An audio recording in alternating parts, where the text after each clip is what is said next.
台湾轨道的高山3000公尺以上的山路超过200处，有到公路交通利便，向轨道民众去爬山。从一等数分洋的玉山，当年路有4万人人次爬上山顶峰。谈论爬山的人越来越多，人类活动也冲击到山崖生态。林务局对2006年通过国家公园和个民间团体从日本美国 Leave No Trace 的旅游观念发起模范山崖运动，透过行前规划、尊重大自然等7项原则，推广对环境冲击较大的爬山方式，而倡导着人类同大自然的和谐关系。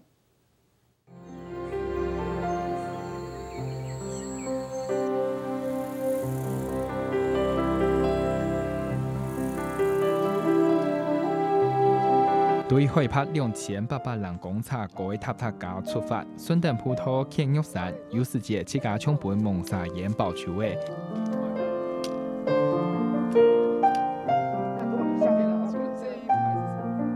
亚哈莫冲海用的野云有保球的山头，变化按台按江的景色，当年向的4万人人次送去山峰。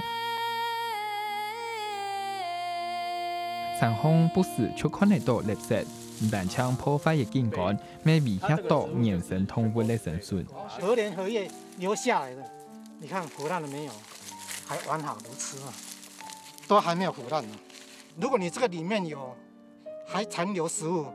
不小心被黄喉貂吃进去，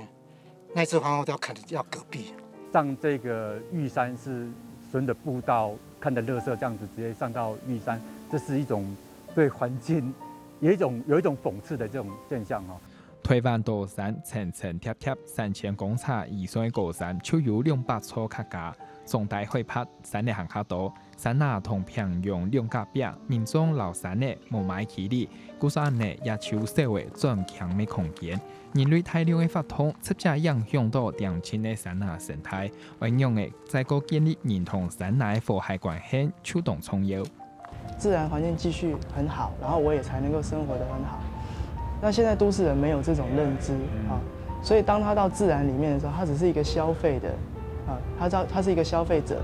那所以他考虑的就是他自我为中心。2006年，林务局结合各国家公园同民间社团，创立美国的 Leave No Trace 唔留班式总价的旅游概念，针对台湾环境发起模范山崖运动，透过出发前的规划、适当处理好废弃物、尊重野生动植物等7项原则，提倡对环境影响轻大的客山方式。在进来的时候，他其实就有宣导，对不对？他可能就宣导你啊，就是垃圾自己带上去嘛。其实不会有太多的垃圾，至少不要去制造垃圾，对不对？我们当然是从自己先做起嘛。透过无痕山林原则的鼓励，希望以降低人的冲击、最低冲击的这种原则，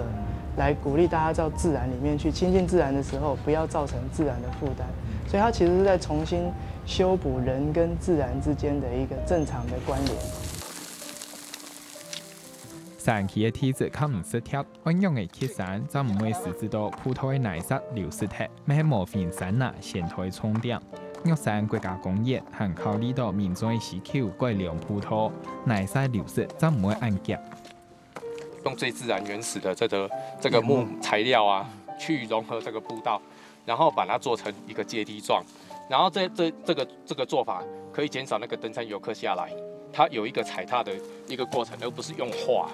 那它没有滑的情况之下，那个地表的冲击就会比较减少。干燥有大部分的高山气候，东西它唔会黏，它唔会闷，人类的饲料也掉，还靠爱特别处理。把大便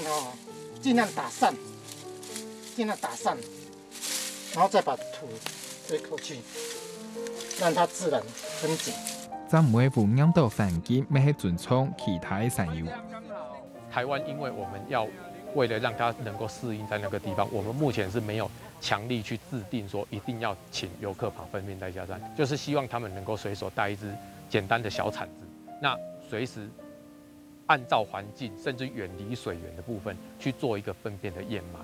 模范山崖运动随同6年来，连续参加团体已经有500個家，也多年來為停電垃圾客上玉山住房，做嚟講係無可能嘅。不过一般人均可透过网站来了解模型概念，真正确实做到的还是少数。或者强调，让模型运动融入教育体内，为教民众详细培养用的尊重态资源，将减少到人类对山林的破坏，而唔是下下就立法来强制规范。也迄伊个机会，就会本来人去思考